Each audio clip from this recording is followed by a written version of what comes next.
আজকে আমি তাল বড়া করে দেখাবো। তালটাকে আমি ভালো করে আগে মেরে দিয়ে ফুটিয়ে নিয়েছি। নারকেল নিয়েছি, নারকেলটা করে নিলাম। আমি তাল বড়াতে দেবো। সুজি নিয়েছি, সুজি লাগবে ওতে বড়া করার জন্য। কর্নফ্লাওয়ার নিয়েছি, সুজিটাকে দিয়ে দিলাম। সুজিটাকে দিয়ে ভালো করে মৌরি দিলাম, এতে নারকেল পুরোগুলো দিয়ে দিলাম। আমি ভালো করে মিক্স করে নেবো। এটা মিক্স করে আবার একটুকু কর্নফ্লাওয়ার দেবো।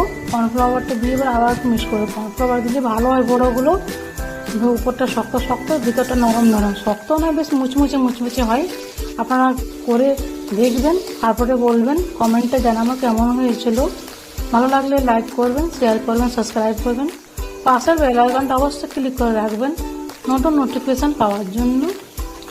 দেখুন, তারপরে বড়াগুলো আমি তেল দিয়েছিলাম কড়াতে হয়ে গেছিলো। গরম করে বড়াগুলো ছেড়ে